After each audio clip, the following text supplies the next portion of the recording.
In this lesson, we're looking at integration of vectors. We're following the same premise from the differentiation of vectors lesson. So we're looking at the scenario where we have originally vector function with respect to t is equal to x in the I direction, y in the j direction, and z in the k direction. So if we're looking at the integral of r with respect to t, then we're simply going to look at the integral of x, integral of y, and the integral of z, all independently. If you're not sure what those capital values are, they refer to the primitive or the integral of each of those individual functions. So xt is integral of x, y, capital Y is integral of y, capital Z is integral of z. Okay, so that's our premise, that's what we're focused on. So we'll look at a couple of examples. In this example, we can see that we've been given a vector function for the second derivative. So r dot dot is equal to 10i take 12k.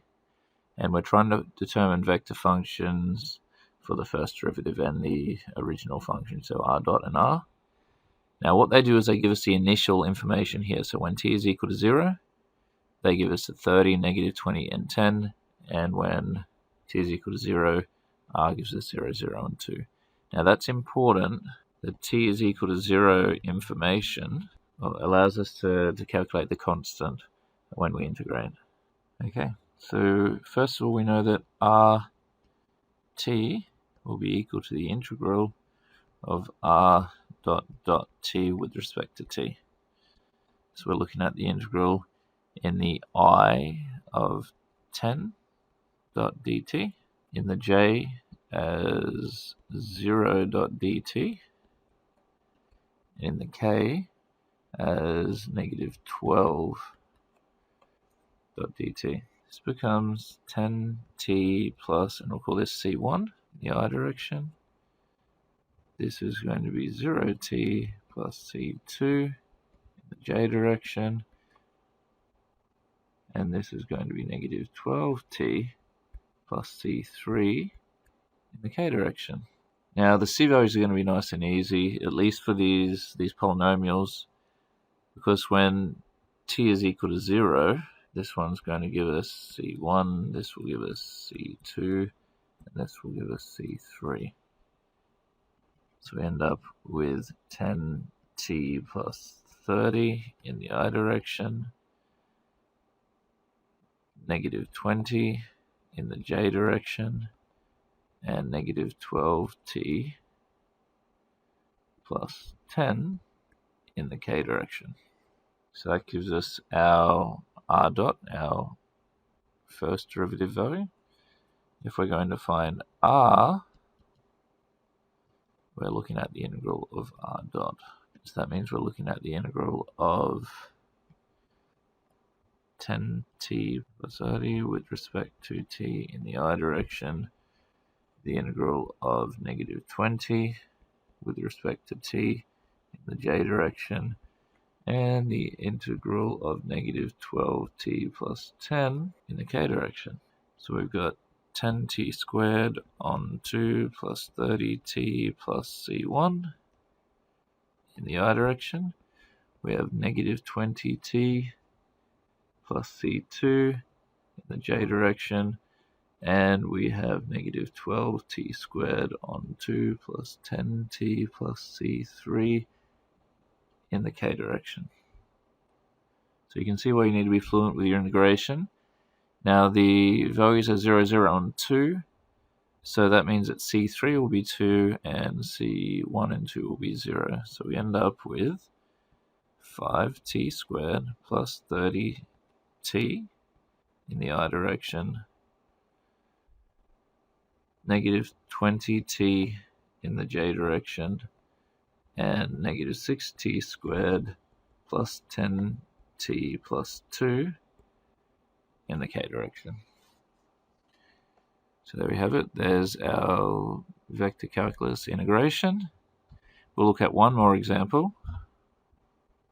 Okay, in this example, we're given the second derivative, and the initial values for the first derivative and the initial function, and we need to calculate RT. So in order to do that, we'll have to find R dot t and step it through. So we'll start by saying that R dot is equal to the integral of R dot dot with respect to t.